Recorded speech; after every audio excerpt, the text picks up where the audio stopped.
오늘은 요한복음 6장에 있는 말씀으로 은혜를 받기 위해서 나를 보내신 이의 뜻, 이렇게 제목을 정했습니다.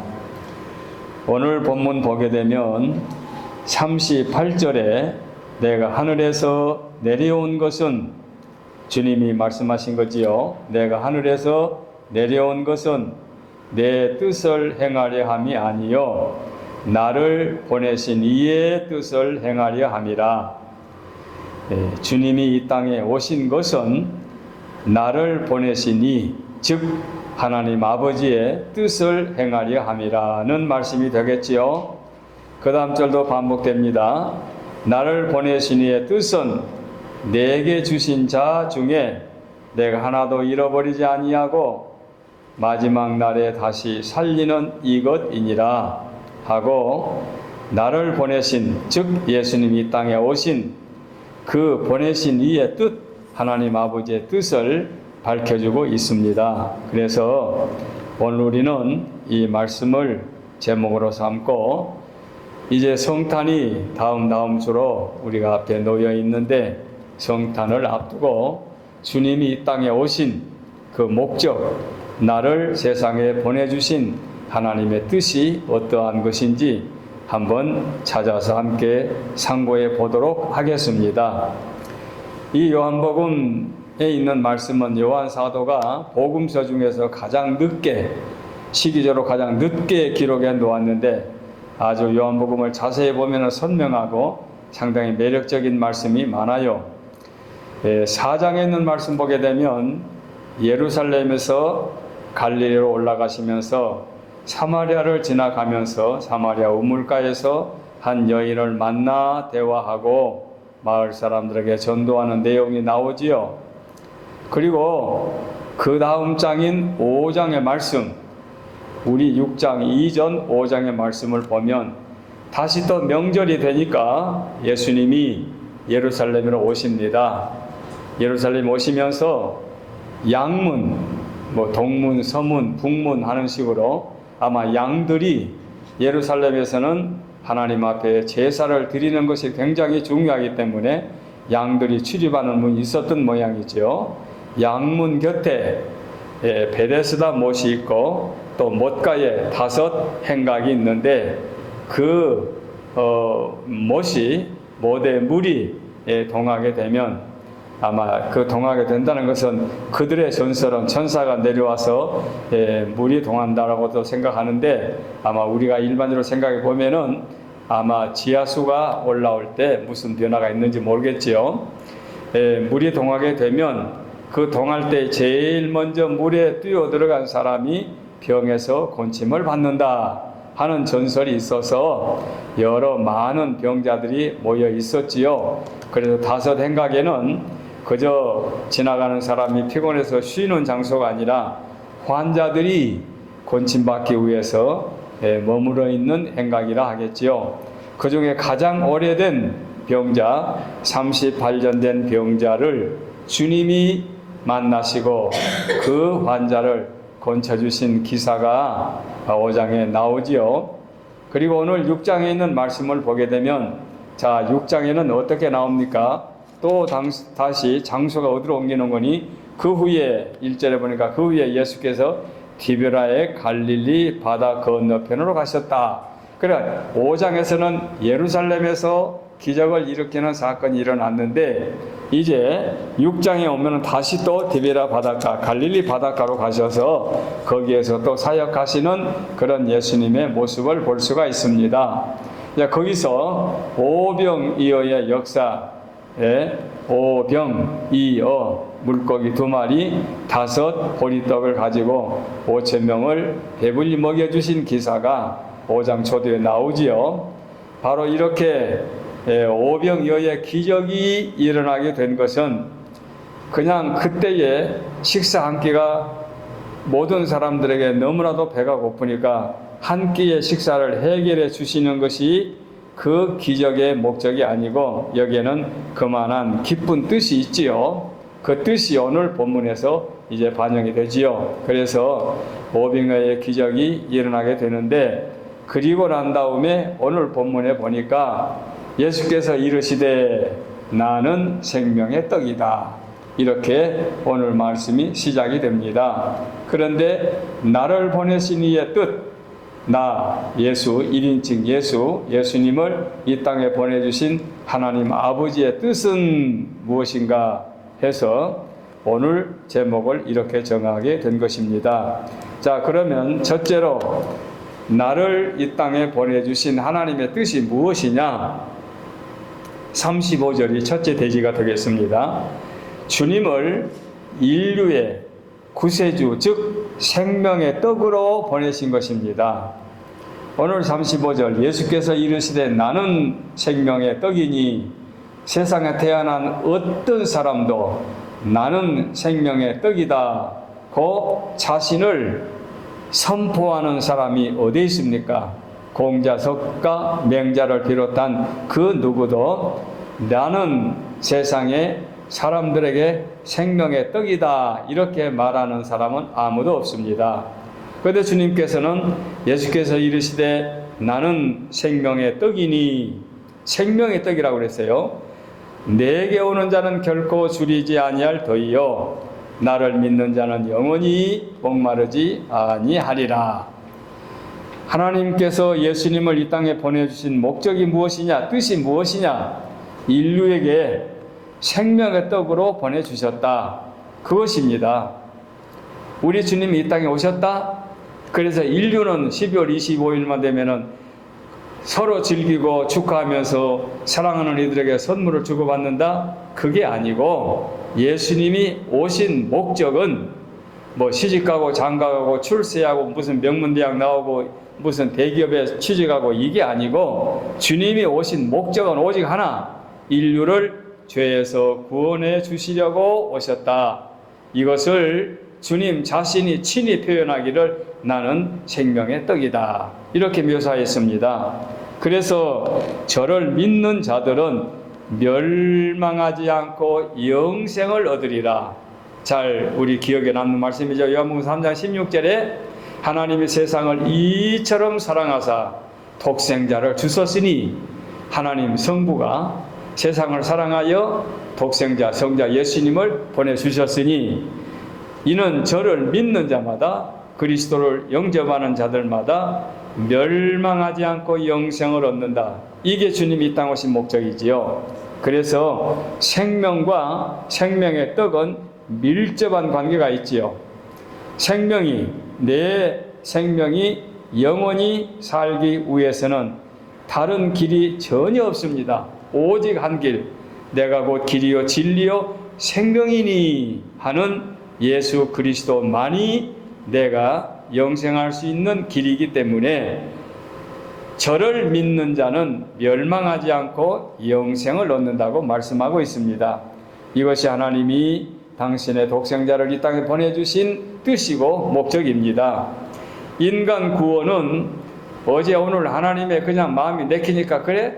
술 먹고 한잔 했으니까 그냥 기분이다 이렇게 하자 이게 아니고 창세전에 하나님의 계획과 섭리가 계셔서 우리가 성경으로 보게 되면 창세기 5장에서 이미 말씀하지요. 여자의 후손으로 보내주실 것을 말씀했습니다. 그 여자의 후손으로 오실 그 분이 오늘 본문에서 나는 생명의 떡이다 고 말씀하고 있습니다. 이렇게 확실하게 하나님은 독생자 즉 성자 예수님을 이 땅에 보내주신 뜻이 있고 목적이 있습니다. 그래서 바울 사도가 언급하기를 로마서 6장에서 죄의 싹은 사망이라 죄값은 죽음이다. 죄는 죽음으로 직결된다. 죄를 해결할 수 있는 방법은 없다.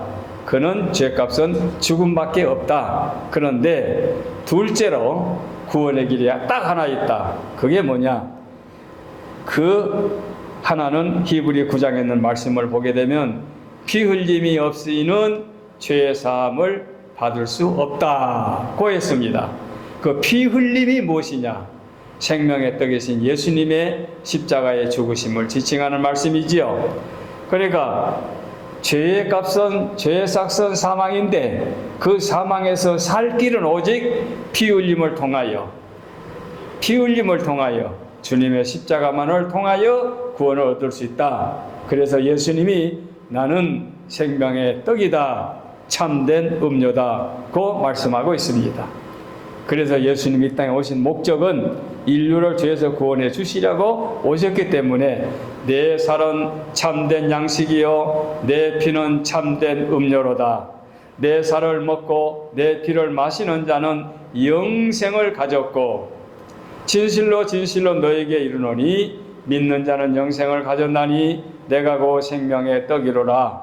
너희 조상들은 광야에서 만나를 먹어서도 죽었거니와 광야에서 만나 그러나 하늘로서 내려오는 죽었거니와 이는 하늘로서 내려온 떡이니 사람으로 하여금 먹고 죽지 아니하게 하려는 것이라. 나는 하늘로서 내려온 산 떡이니 사람이 이 떡을 먹으면 영생하리라. 나의 줄 떡은 곧 세상의 생명을 위한 내 살이로라. 이 말씀은 오늘 본문 6장 속에 들어있는 말씀을 내가 읽어드린 것입니다. 그래서 하나님이 예수님을 보내신 목적이 무엇이냐? 인류를 죄에서 구원해 주시라고. 그래서 주님이 생명의 떡으로 오셨다. 이것이 첫째 대지입니다. 그 다음에 두 번째입니다. 하나님이 독생자를 보내신 뜻이 무엇이냐? 그 다음 절 36절 보니까 그러나 내가 너희에게 이르기를 너희는 나를 보고도 믿지 아니하는도다 하니라. 자, 여기서 문제가 생깁니다. 문제가 생깁니다. 예기치 못한 문제가 생깁니다. 뭐냐? 생명의 떡으로 오셨는데 그 생명의 떡을 이 땅에서는 받아들이지 않습니다. 거부합니다. 바로 이 말씀이 그 다음 절 말씀이에요. 그러나 내가 너희에게 이르기를 너희는 나를 보고도 믿지 아니한다. 나를 보고도 믿지 않아. 친히 눈으로 보고도 믿지 않아. 나를 믿는 자는 영생을 얻는데 나를 보고도 믿지 아니한다. 앞장에 있는 5장에 있는 말씀 보게 되면 그러므로 안식일에 이러한 일을 행한다 하여 유대인들이 예수를 박해하게 한지라 된지라 이 말씀이 나와요. 예수님을 유대인들이 박해했다, 거부했다 이 말입니다. 그 말씀이 무슨 말씀입니까? 예수님이 38년 된 병자를 건져주셨는데 안식일에 그 일을 행하신 거예요. 그러니까 바리새인들이 유대인들이 율법자들이 예수님을 향하여 도전합니다. 따집니다. 여보시오, 당신이 병자를 건치는 건 좋은데 어찌 안식일을 범합니까? 그러니까 그 사람들의 초점은 병자 입장에서 아이고 38년씩이나 고생했는데 정말로 너에게는 축하받을 일이구나 이런 데 초점을 맞추지 않고 왜 당신은 이런 일을 안식일에 행합니까? 왜 안식일을 범합니까? 하고 주님 앞에 따지고 대듭니다. 그래서 주님이 뭐라 말씀하셨습니까? 나는 안식일의 주인이다. 사람이 안식일을 위하여 존재한 것이 아니고 안식일이 사람을 위하여 있다. 그 말씀을 했지요. 그렇기 때문에 자기 땅에 왔는데 자기 백성들이 영접지 아니했다. 나오죠? 요한복음 1장에 보면은 요한복음 1장 11절에 보면은 자기 땅에 오매 자기 백성이 영접지 아니하였다. 고 했습니다. 그 11절 앞절에 10절 말씀을 보게 되면 그가 세상에 계셨으며 세상은 그로 말미암아 지은 바 되었다. 세상이 그로 말미암아 지은 바 되었다. 주님으로 말미암아 지은 바 되었다. 그런데 세상은 그를 알지 못하고 자기 땅에 오신 그 창조주 주님을 영접지 아니하였다. 그래서 10절 지난 11절에 자기 땅에 오매 자기 백성이 영접지 아니하였다. 그 말씀하고 있습니다. 한 것도 볼까요? 오늘 본문이 6장에 나왔는데 7장을 한번 한 장 넘겨보세요. 7장 1절을 보게 되면 그 후에 예수께서 갈릴리에서 다니시고 유대에서 다니려 아니하심은 유대인들이 죽이려 함이더라. 심지어 예수님을 만나면 죽여버린다고. 죽이려 하기 때문에 그때는 때가 아니기 때문에 예루살렘에 가지 않고 갈릴리 지방에서 사역을 하셨다. 그렇게 나오지요. 그러니 예수님이 생명의 떡으로 왔는데도 불구하고 인간들은 주님을 받아들이지 않고 거부합니다. 참으로 안타깝고 부끄러운 일이 아닐 수 없지요. 그러면 예수님은 어떻게 오셨느냐? 구약 69원에 있는 39원에 있는 말씀을 보게 되면은 그 구약 성경 모두에서 하나님께서 독생자 구세주 메시아를 보내주실 것을 예고하고 있지요. 심지어는 처녀가 잉태하여 아들을 낳을 것이다. 그 아이의 이름이 임마누엘이라고 할 것이다. 그리고 그 아이는 어디서 태어나느냐? 베들레헴 적은 고을에서 태어날 것이다. 그 아이가 장차 이러이러한 고난을 당하게 될 것이다. 그리고 고난 당하신 다음에 죽음 다음에 부활하게 될 것이며 주님은 승천하게 될 것이다. 이렇게 구약에서 자세히 말씀하고 있습니다. 그럼에도 불구하고 세상 사람들은 하나님의 백성이라고 자부하는 유일신 신앙인들, 이스라엘 백성들은 주님을 거부하고 있습니다. 그래서 공관복음에 보면 마태복음 21장, 마가복음 12장, 그리고 누가복음 20장에 동일한 사건을 그 저자들이 언급했는데 주님이 친히 그런 말씀을 비유로 말씀하셨습니다. 무슨 말씀이냐? 한 사람이 포도원을 마련했습니다. 그리고 울타리를 둘렀습니다. 포도원 이제 울타리를 만들고 그 다음에 즙 짜는 틀도 다 설치해 놨습니다. 그리고 망대도 지었습니다. 이제 망대, 이제 그 포도밭을 돌보는 망대겠죠. 그리고 농부들에게 그 포도원에 와서 일할 수 있도록 세를 주었습니다. 그리고 주인은 타국에 갔습니다. 이게 지금 주님이 비유를 하신 말씀이에요. 그 다음에 타국 갔다가 오랜 후에 이제 수확철이 되었을 때에 자기 몫을 이제 받기 위해서 주인입니다. 주인. 그때는 그 계약이 보통 일하는 사람들이 50% 먹고 그 다음에 주인에게 50%를 주는 그런 제도였나 봐요. 그래서 50% 자기 몫을 이제 받아오기 위해서 자기 종들을 보냈습니다. 그랬더니 그 포도원의 농부들이 종들의 말을 거부하고 받아들이지 않고 두들겨 패서 돌려보냈습니다. 그러나 실컷 얻어맞고 그냥 돌아왔습니다. 그러다 주인이 깜짝 놀랐어요. 왜 그러지? 내 밭에 있는 그 나와 계약했던 사람들 왜 이러지? 하고는 또 두 번째로 보냈습니다. 더 많은 숫자를. 그런데 죽이기도 하고 때려서 또 보냅니다. 그래서 주인이 또 세 번째로 보냅니다. 그런데 세 번째도 마찬가지입니다. 그래 주인이 너무 이상하니까, 너무 안타까우니까 네 번째로는 자기의 아들을 보냅니다. 즉 상속자를 보내지요. 그런데 상속자가 오니까 그 농부들이, 포도원에서 일하는 사람들이 이제는 주인이 자기의 상속자를 보냈구만. 우리가 저 상속자를 잡아 죽여버리면 이 포도원은 상속자가 없게 되니 우리 것이 되겠다 하고는 포도원 밭으로 끌고 가서 그를 죽여버렸다. 이것이 공관복음에 나와요. 자세히 나와요. 자, 그리고 그 뒤에 있는 말씀을 보게 되면은 시편 111편에 있는 말씀을 이제 인용해가지고 뭐라 말씀은 118편에 있는 말씀을 갖고 뭐라 하느니 건축자들의 버린 돌이 모퉁이 머릿돌이 되었다. 이렇게 말씀으로 끝을 맺습니다. 자, 여기서 포도원 주인은 하나님이고 그 다음에 종들을 보냈다.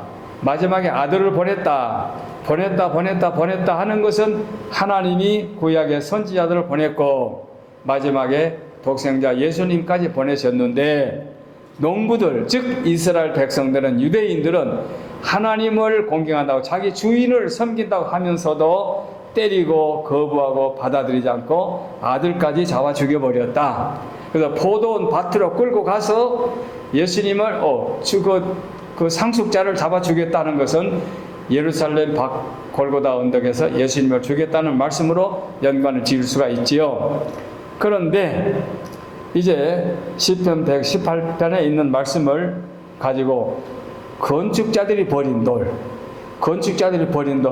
즉 예수님이죠. 버린 돌이 모퉁이 머릿돌이 되었다. 이 말씀은 가장 중요한 머리가 되었다. 즉 인생을 죄에서 구원해 주신 예수 그리스도 즉 생명의 떡이 되셨다고 말씀하신 것입니다.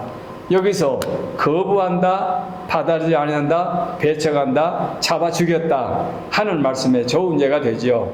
내가 이 땅에 왔지만 유대인들이 너희들이 선민들인 이스라엘 백성들이 나를 그렇게 죽일 것이다. 앞서 하나님이 보내주신 모든 선지자들을 다 거부하더니 끝내는 독생자를 죽여버릴 것이다 하는 말씀으로 비유적인 말씀을 했지요.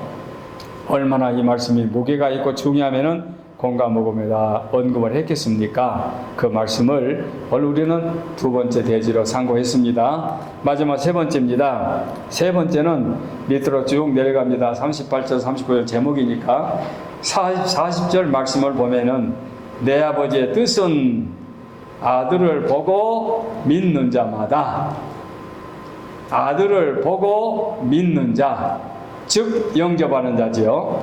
아들을 보고 믿는 자마다 영생을 얻는 이것이니 마지막 날에 내가 이를 다시 살리리라.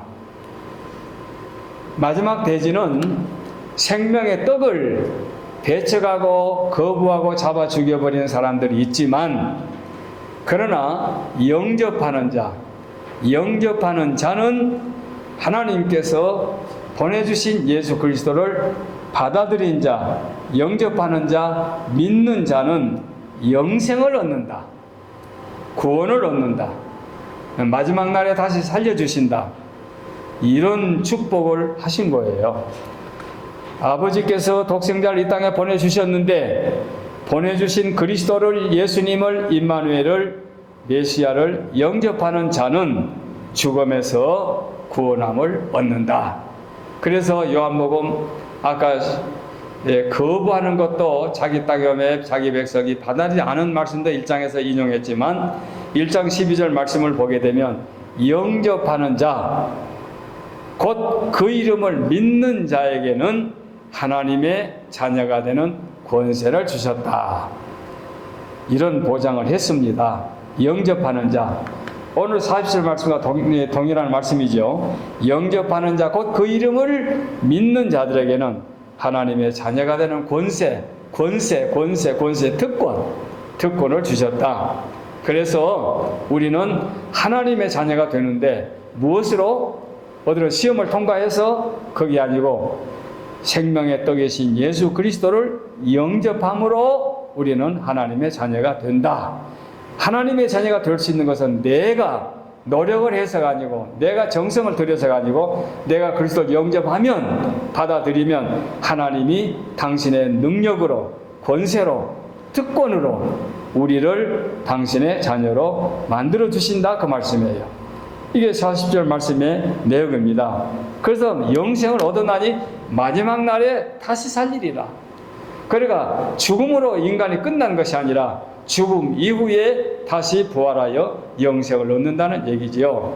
그래서 영접하는 자, 그 이름을 믿는 자들에게는 하나님의 자녀가 되는 권세입니다. 그 권세는 내 권세가 아니요, 하나님의 권세입니다. 하나님의 능력, 하나님의 특권으로 우리가 하나님의 자녀가 된다는 얘기입니다.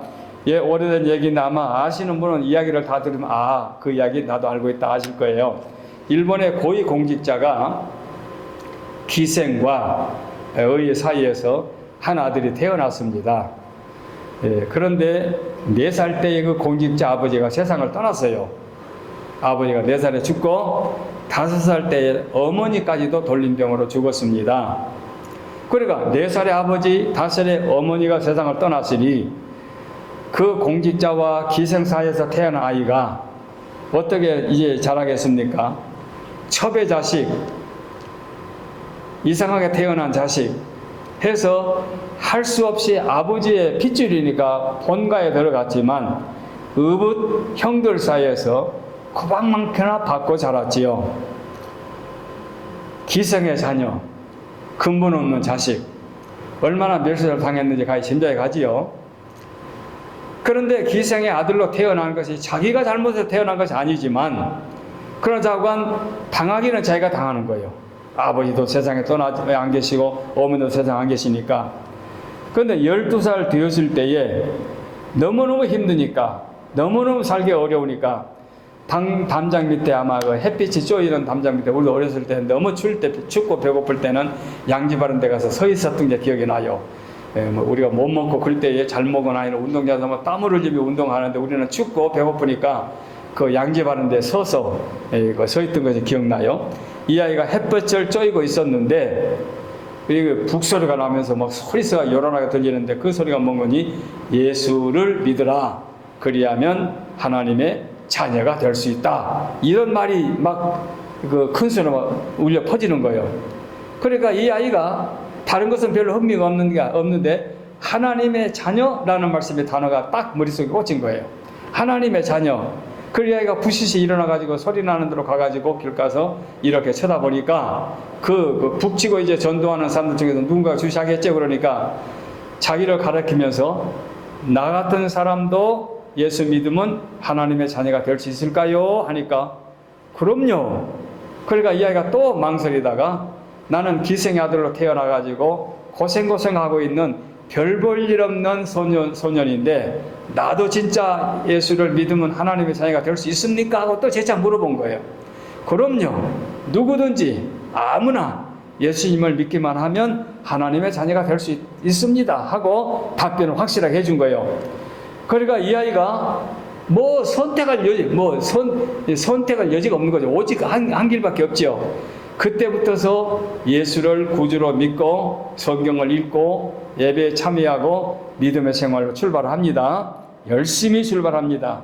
그리고 고등학교를 다녔습니다. 그리고 고등학교를 졸업하고 고베 신학교에 입학을 했는데 신학교 2학년 때 병이 들었는데 폐결핵 3기에 걸렸습니다. 그러니까 폐결핵 3기면은 필월 토할 정도의 그런 그 중병이죠. 그 당시만 해도 폐결핵은 권책이 어려운 불치의 병이라고 해서 다 끓이고 또 전염을 시킨다 해가지고 또 격리를 시키려고 그러고 하니까 심지어는 신학교에서도 자기 동문들도 그 상대를 안 해주려고 그런 거예요. 그게 외면을 당한 거예요. 그래서 치료해 줄 사람도 없고 치료받을 길도 없고 가까이 지내는 사람도 없으니까 소망이 더 끊어진 거예요. 예수를 믿어서 고등학교를 졸업하고 신학교에 입학했는데 거기서 또 좌절이 된 거예요. 그래가지고 내가 이렇게 살아서 뭐 하겠느냐, 어차피 죽을 걸 어떻게 죽을까 이렇게 생각하고 하루하루 시들어가는 그런 입장에서 정치 없이 걷는데 가와사와라고 하는 오지에 천막 교회가 하나 보였습니다. 천막의 교회, 천막으로서의 교회. 너무 참 누추하고 보잘것없는데 교회당이 있으니까 자기가 신학생이니까 그 교회당을 들어가 본 거예요. 그랬더니 그 교회는 나가노라고 하는 목사가 목회를 하는데 부인과 두 자녀들, 네 식구가 천막 안에서 목회를 하는데 5년 동안 개척하고 5년이 되었는데 한 사람도 모이지 않는 거예요. 또 일본의 교회는 한국 교회가 또 모이는 숫자가 다르지 않습니까? 한 사람도 없는 거예요. 근데 목사님이 5년 동안 낙심하지 않고 하나님이 보내주실 줄로 믿고 기도하는 중에 한 사람 젊은이가 들어온 거예요. 그래서 얼마나 반가우니까 그 젊은이를 받아들여 가지고 이제 밥을 해서 같이 이제 겸상인가요? 함께 앉아서 밥을 먹는데 따끈따끈한 밥을 먹다 보니까 이 청년이 각혈을 했어요. 피를 토한 거예요. 그래서 나가는 목사 보니까 이 양반이 결핵 환자구나. 겁이 발칵 난 거예요. 자기가 가지고 들어왔는데 전염될 것도 두렵고 여러 가지 좀 마음이 편치가 않은 거예요. 젊은 똑똑한 청년, 건강한 청년이 아니고 병자가 오니까. 그러지만 나가는 목사는 전혀 개의치 않고 지성스럽게 그 청년을 돌봐줬습니다. 이렇게 나가는 목사의 사랑을 받고 자랐는데 이 청년이 오갈 데도 없기 때문에 죽으려고 하다가 그 곳에 갔는데 나가는 목사님이 그렇게 지극정성을 돌봐주니까 여기에 적응을 해가지고 함께 생활을 했어요. 여기서 기적을 본 거예요. 폐결핵이 점점점 호전되다가 고쳐져 가지고 치료가 된 거예요. 또 목사님이 치료하는 무슨 도움도 약도 줬는지 모르겠지요. 그래서 신학교로 돌아와 신학을 졸업하고 그 청년도 고베 빈민굴로 가가지고 거기서 움막을 만들고 움막 속에서 전도를 하기 시작했고, 그 병든 자 또는 여러 가지 그 소외된 사람들을 돌보기 시작했어요. 거기에는 몸을 파는 여인도 있고 넝마주의 하는 이도 있고 폐병 환자도 있고 다 죽어오는 사람들이 있는데, 그 죽어가는 사람들의 몸에 피고름 또는 진물을 닦아주고 그걸 치료해 주면서 목욕을 시켜주면서 끊임없이 전도를 했어요. 이렇게 전도를 하는데 하루는 기자가 찾아와서 그에게 묻습니다. 당신은 무슨 의도로 이렇게 힘든 일을 자처하고 있습니까? 어떻게 이런 일을 할 수 있습니까? 정상적인 사람이라면 도무지 이런 일은 사양할 것 같고 도망칠 것 같은데 당신은 어떻게 스스로 이 일을 합니까? 하고 물어보니까 그분 대답이, 나의 선생님은 나의 죽음 후 핏덩어리를 손으로 치우면서 나를 돌봐줬습니다. 그래서 나도 내 스승에게 배운 대로 행한 것뿐입니다. 자기를 건져주신 그 목사님을 자기를 마음에 또 모시고 그렇게 대답을 한 거예요. 그러니까 자기는 뭐 남들이 못한 걸 한다, 남들이 꺼린 걸 한다, 그게 아니고 나도 이렇게 사랑을 받아서 회복을 받았으니 내 삶을 통해서 또 나보다 더 어려운 사람을 돌보겠다, 그렇게 대답을 한 거예요. 그 사람이 누구냐? 가가와 도요히코, 우리말로 하천풍원, 아마 하천풍원 이름 들었을 거예요. 그 사람은 우찌무라 간조 내촌 감삼이라는 그 일본의 유명한 신학자와 그 대등하는 그야말로 두 기둥 같은 인물 중에 한 사람이지요. 그래서 일본인이 낳은 세계적인 인물로 그 두 스승은 위대한 사람들이지요. 그래서 우찌무라 간조가 탁월한 사상가였고 신학자였다면 가가와 도요히코는 성자와 같은 사람이다, 이렇게 소개를 하고 있는 것, 오래된 얘기입니다. 뭐 우리 젊었을 때부터 이런 얘기는 알고 있는데, 바로 이 사람이 사세를 넘어 죽음의 그 선을 넘어 또는 태양을 쏘며 등 여러 책도 저술을 했는데, 이런 그 삶을 보게 되면 그리스도를 영접하여 꼭 필요할 때, 내가 상상할 수 없을 때에 우리에게 기적을 보여주셔서 그리스도를 영접함으로 말미암아 영생을 보장받게 되고, 이렇게 그 하천풍원 같은 목사님처럼 우리도 기적을 얻게 되겠지요. 하나님의 자녀의 권세는 보통 누구나 누릴 수 있는 게 아닙니다. 요즘에는 하도 비판적인 기사도 많이 나오니까 교회를 떠나는 사람들에게 초점을 맞춰 말하는 사람들 봤을 때는 나는 전혀 그런 게 있지 않습니다. 세상 사람들이 다 교회를 비난하고 교회에 들어왔던 사람이 다 교회를 떠난다 할지라도 우리는 그럴 필요 없습니다. 왜? 우리가 믿는 주님은 그들이 믿다가 실망하는 그런 주님이 아니니까.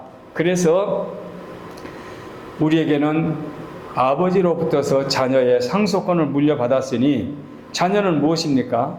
특권이지 않습니까? 권세, 즉 상속권을 누리고 우리가 하나님을 아버지라고 부르면서 우리가 보호의 손길을 받을 수 있으니, 다시 한번 요한복음 1장 11절 14절 말씀을 읽어드리고 말씀을 마칩니다. 자기 땅에 오매 자기 백성이 영접지 아니하였으나 영접하는 자 곧 그 이름을 믿는 자들에게는 하나님의 자녀가 되는 권세를 주셨으니, 이는 혈통으로나 육정으로나 사람의 뜻으로 나지 아니하고 오직 하나님께로서 난 자이니라. 말씀이 육신이 되어 우리 가운데 거하심에, 예수님을 말하는 거죠. 우리가 그 영광을 보니 아버지의 독생자의 영광이요 은혜와 진리가 충만하더라. 그 예수님이 이 땅에 오신 그날 2024년 10월 24일을 앞에 놓고 우리는 이렇게 2주 전에 아버지가 아들을 이 땅에 보내주신 그 뜻을 오늘 본문 범인에서 말씀을 상고하였습니다. 이제 다음 주일에는 구약에 있는 말씀으로 이 땅에 오신 예수님에 관하여 또 한번 말씀을 드리는 것이 신약과 구약의 조화를 이룰 것 같아서 그렇게 준비를 하고 말씀을 드리겠습니다. 기도하겠습니다. 하나님 아버지,